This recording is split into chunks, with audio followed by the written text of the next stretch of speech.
खेलों में प्रशिक्षण, स्पोर्ट्स ट्रेनिंग को इस प्रकार परिभाषित किया जा सकता है। खेल प्रशिक्षण एक व्यवस्थित और क्रमबद्ध प्रक्रिया है, जिसमें शारीरिक, मानसिक, तकनीकी और सामरिक कौशलों को विकसित करने के लिए विभिन्न विधियों, अभ्यासों और योजनाओं का उपयोग किया जाता है। इसका उद्देश्य खिलाड़ी की प्रदर्शन क्षमता को बढ़ाना और उसे खेल में अधिक कुशल और प्रतिस्पर्धी बनाना है। यह प्रशिक्षण विभिन्न चरणों और स्तरों में होता है, जैसे शुरुआती स्तर पर बुनियादी कौशल सिखाना, मध्यम स्तर पर तकनीकी और सामरिक दक्षताओं का विकास, और उच्च स्तर पर अधिकतम प्रदर्शन और खेल कौशल को सुधारना। खेल प्रशिक्षण की प्रक्रिया के दौरान शक्ति तथा सहन क्षमता को विकसित करने के उपाय के बारे में आज हम इस वीडियो में जानेंगे। अंत तक वीडियो में बने रहे और अगर आपको यह वीडियो पसंद आए तो हमारे चैनल को सब्सक्राइब करें और बेल आइकन दबाकर नोटिफिकेशन ऑन करें। चलिए शुरू करते हैं। शक्ति, स्ट्रेंथ की परिभाषा। शक्ति मांसपेशियों की वह क्षमता है जिसके द्वारा वे किसी बाहरी प्रतिरोध के खिलाफ बल लगा सकती हैं। यह शारीरिक फिटनेस का एक महत्वपूर्ण तत्व है और खेल प्रदर्शन में अहम भूमिका निभाती है। शक्ति के दो प्रकार हैं, एक स्थिर शक्ति, स्थैतिक शक्ति, स्टैटिक स्ट्रेंथ। दो गतिशील शक्ति, गतिज शक्ति, डायनामिक स्ट्रेंथ। गतिशील शक्ति के तीन प्रकार हैं। अधिकतम शक्ति, विस्फोटक शक्ति, शक्ति सहन क्षमता। एक स्थैतिक शक्ति, स्थिर शक्ति, स्टैटिक स्ट्रेंथ। इसमें मांसपेशियां बल तो लगाती हैं, लेकिन उनकी लंबाई नहीं बदलती। उदाहरण, दीवार को धक्का देना। दो गतिशील शक्ति, गतिज शक्ति, डायनामिक स्ट्रेंथ। इसमें मांसपेशियां बल लगाते हुए अपनी लंबाई में बदलाव करती हैं। उदाहरण, वजन उठाते समय हाथ का ऊपर नीचे होना। गतिशील शक्ति के तीन प्रकार हैं। क अधिकतम शक्ति, यह मांसपेशियों की अधिकतम अवरोध के विरुद्ध कार्य करने की योग्यता। ख विस्फोटक शक्ति, मांसपेशियों की अवरोध के विरुद्ध तेजी से कार्य करने की योग्यता। ग शक्ति सहनशीलता, यह मांसपेशियों की अवरोध के विरुद्ध व थकावट की स्थिति में कार्य करने की योग्यता। शक्ति को विकसित करने की विधियां। एक आइसोटोनिक व्यायाम, आइसोटोनिक एक्सरसाइज। आइसो समान, सेम, और टोनिक, टोन, तनाव। इस प्रकार के व्यायामों में गतिविधियां स्पष्ट रूप से होती हुई दिखाई देती है। मांसपेशियों की लंबाई बढ़ती और घटती हुई दिखाई देती है। इसमें मांसपेशियों की लंबाई बदलती है और शरीर का हिस्सा गति करता है। उदाहरण, pushups, pushups, bench press, bench press, squats, squats. लाभ, मांसपेशियों की ताकत और सहन शक्ति बढ़ती है। जोड़ की गति में सुधार होता है। दो आइसोमेट्रिक व्यायाम, आइसोमेट्रिक एक्सरसाइज। आइसो समान, मैट्रिक, लंबाई। जब हम इन व्यायामों को करते हैं तो मांसपेशियों की लंबाई में किसी भी प्रकार का परिवर्तन नहीं होता। इसमें मांसपेशियों में बल तो लगता है, लेकिन उनकी लंबाई नहीं बदलती और जोड़ नहीं हिलते। इन व्यायामों में किसी भी प्रकार का कार्य होता हुआ दिखाई नहीं पड़ता। उदाहरण, दीवार को धकेलने की कोशिश करना। प्लैंक, प्लैंक, दीवार पर झुककर बैठना। Wall sit. लाभ, मांसपेशियों की स्थिरता बढ़ती है। कमजोर मांसपेशियों को मजबूत बनाता है।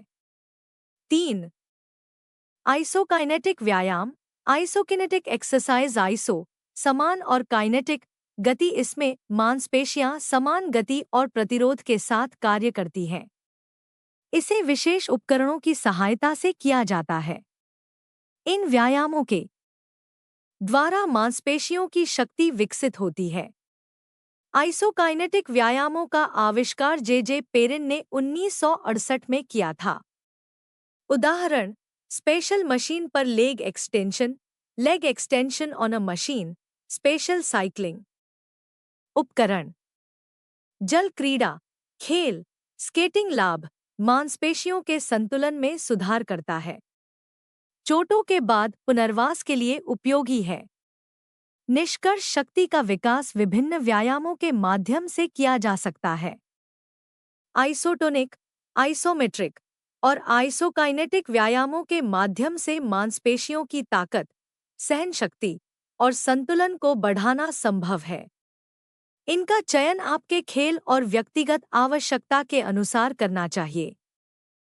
सहन शक्ति, एंड्योरेंस। सहन शक्ति का अर्थ है किसी कार्य को लंबे समय तक बिना थके और समान दक्षता के साथ करने की क्षमता।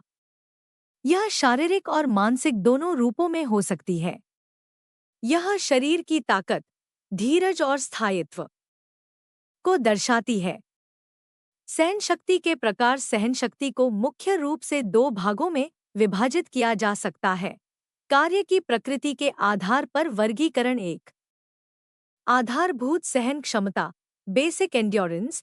यह किसी व्यक्ति की वह योग्यता है जिसमें बहुत सारी शारीरिक मांसपेशियों के द्वारा धीमी गति से लंबे समय तक किसी कार्य को कर सकता है, जैसे दौड़ना, पैदल चलना आदि। दो, सामान्य सहन शक्ति, जनरल एंड्योरेंस। यह किसी भी प्रकार के सामान्य शारीरिक कार्यों को लंबे समय तक करने की क्षमता है, जैसे दौड़ना, तैराकी, साइकिलिंग आदि। तीन, विशिष्ट सहन शक्ति, स्पेसिफिक एंड्योरेंस। यह किसी विशेष खेल या गतिविधि में प्रदर्शन को बनाए रखने की क्षमता है, जैसे क्रिकेट में बल्लेबाजी या गेंदबाजी में लंबे समय तक सक्रिय रहना। क्रिया के समय के आधार पर वर्गीकरण। एक, गति सहन क्षमता, स्पीड एंड्योरेंस। वह योग्यता है जिसमें कोई व्यक्ति थकान के बावजूद किसी भी क्रिया को 50 सेकंड तक तेजी से कर सकता है, जैसे 100 मीटर, 200 मीटर दौड़े। दो, लघु अवधि सहन क्षमता, शॉर्ट टर्म एंड्योरेंस। व्यक्ति की वह योग्यता जो कि 50 सेकंड, 2 मिनट तक चलने वाली क्रियाओं को तेजी से कर सके, जैसे 400 मीटर, 800 मीटर दौड़। तीन, मध्यम अवधि सहन क्षमता, मिडिल टर्म एंड्योरेंस। व्यक्ति की वह योग्यता जो कि 2 मिनट से 11 मिनट तक चलने वाली गतिविधियों को बिना थके तेजी से कर सके, जैसे 1500 मीटर, 3000 मीटर दौड़। चार, दीर्घ अवधि सहन क्षमता, लॉन्ग टर्म एंड्योरेंस। इसमें 11 मिनट से अधिक चलने वाली गतिविधियां शामिल है, जैसे 5000 मीटर, 10,000 मीटर तथा मैराथन दौड़ आदि।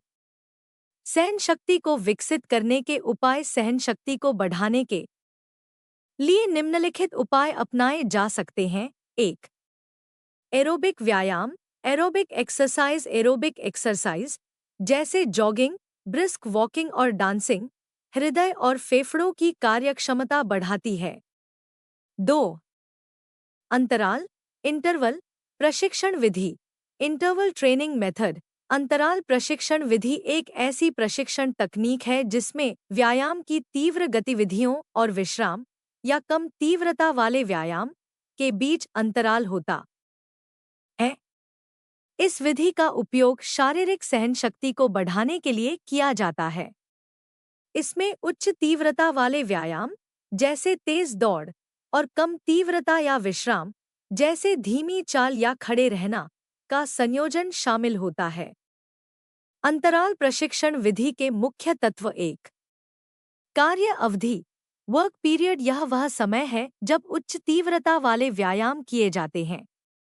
दो, विश्राम अवधि, रेस्ट पीरियड। यह वह समय है जब आराम या कम तीव्रता वाले व्यायाम किए जाते हैं।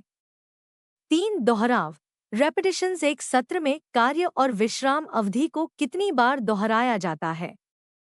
चार, तीव्रता, इंटेंसिटी। व्यायाम की गति या प्रयास का स्तर। इंटरवल प्रशिक्षण विधि के लाभ। एक, हृदय श्वसन सहन शक्ति में सुधार। दो, गति और शक्ति में वृद्धि। तीन, शरीर की सहन शक्ति में सुधार। चार, लैक्टिक एसिड सहिष्णुता। यह मांसपेशियों में लैक्टिक एसिड सहिष्णुता को बढ़ाता है जिससे थकावट देर से होती है। तीन, निरंतर प्रशिक्षण विधि, कंटिन्यूअस ट्रेनिंग मेथड। निरंतर प्रशिक्षण विधि एक ऐसी प्रशिक्षण विधि है जिसमें शारीरिक गतिविधियों को बिना किसी विश्राम के लगातार किया जाता है। इस विधि का मुख्य उद्देश्य सहनशक्ति, एंड्योरेंस और हृदय श्वसन प्रणाली, कार्डियोरेस्पिरेटरी सिस्टम की क्षमता को बढ़ाना है। इंटेंसिटी कम होती है। खिलाड़ी की हृदय गति व्यायामों के दौरान 140 से 160 प्रति मिनट होनी चाहिए। व्यायाम करने की अवधि 30 मिनट से अधिक होती है। एथलीट लंबे समय तक मध्यम से उच्च तीव्रता वाली गतिविधियां करता है, जैसे दौड़ना, तैरना, साइकिल चलाना आदि।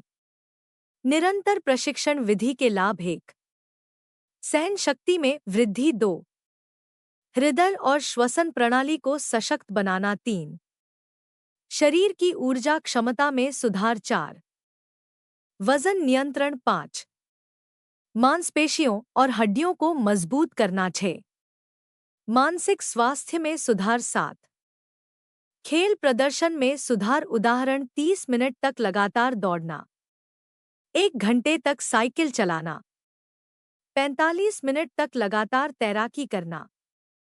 4, मनोवैज्ञानिक तैयारी, मेंटल प्रिपरेशन। मानसिक सहन शक्ति बढ़ाने के लिए ध्यान, मेडिटेशन और योगा करें।